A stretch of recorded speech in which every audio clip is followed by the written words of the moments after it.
Indian education system. TV देखते देखते पता ही नहीं चलेगा कि कितने नौजवानों की नौकरी की उम्र गुजर गई।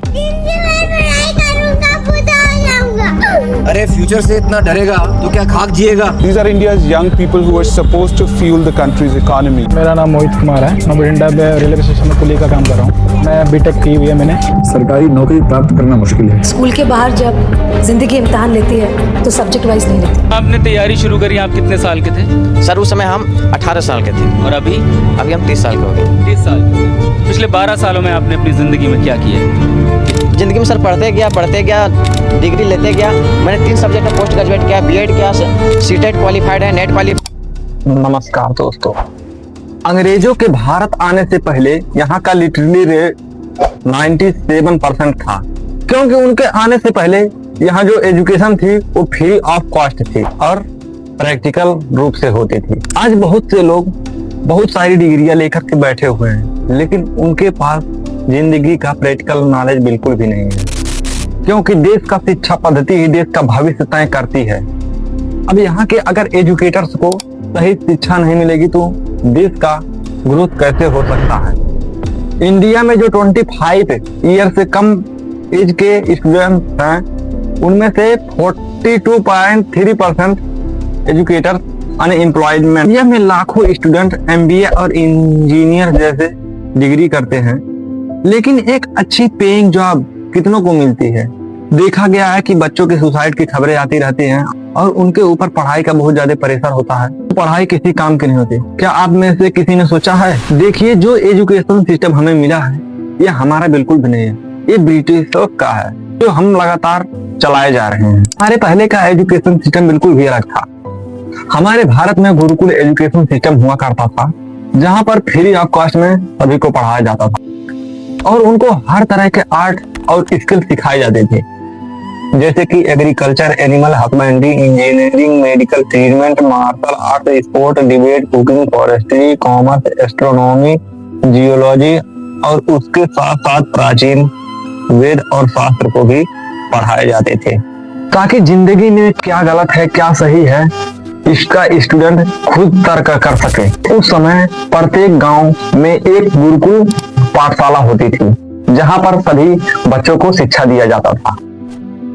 और जैसे कि हमारे चाणक्य जो थे वह अर्थशास्त्र का ज्ञान लेने के लिए तक्षशिला विश्वविद्यालय में चले गए और आज उन्हें दुनिया का सबसे बड़ा इकोनॉमिस्ट में गिना जाता है। इन्होंने सिकंदर को भारत में आने से रोका भी था और इन्होंने अखंड भारत का निर्माण करके चंद्रगुप्त मौर्य को बिठाया था। तक्षशिला और नालंदा जैसे विश्वविद्यालय हमारे देश में हुआ करते और हर गांव में एजुकेशन सिस्टम अवेलेबल थी, वो भी बिल्कुल फ्री ऑफ कॉस्ट। खैर, अब फिर से ब्रिटिशर्स के टाइम पर आते। जब अंग्रेज भारत आए थे तो उनको शासन करने में बहुत दिक्कत का सामना करना पड़ा था और इसके 2 कारण हैं।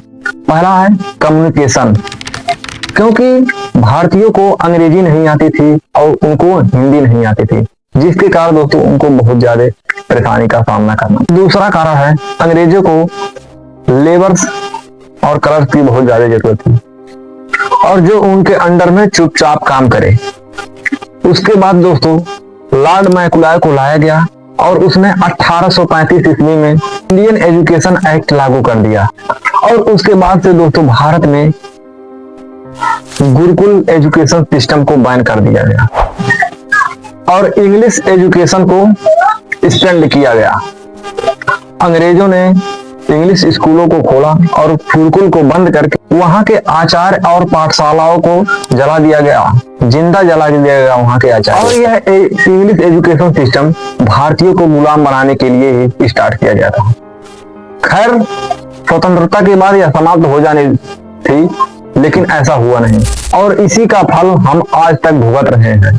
आज हमारे जितने भी सक्सेसफुल लोग हैं, धीरू भाई अंबानी, नरेंद्र मोदी और विराट कोहली, ये कभी भी एजुकेशन सिस्टम के ट्रेंड में बिल्कुल भी नहीं करते और इन्होंने जो भी किया अपने बलबूते पर किया, खुद से सीखा और खुद से किया। हूँ पूरा जीवन पढ़ाई करके केवल नौकरी ही करनी है तो इससे अच्छा है कि एक स्किल सीख कर उस पर काम करके अच्छे पैसे कमाओ। Video editing, content creation, social media management, इन स्किल्स को सीखकर आप महीनों के लाखों कमा सकते हो। और वो भी बिना किसी डिग्री के।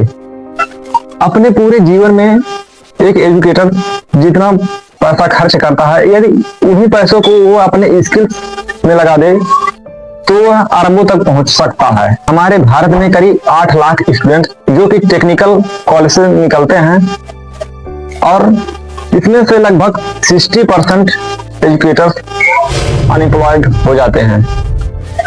IIT से भी निकलकर बच्चे बेरोजगार हो रहे हैं और इन सब का मेन रीजन है लो क्वालिटी ऑफ एजुकेशन।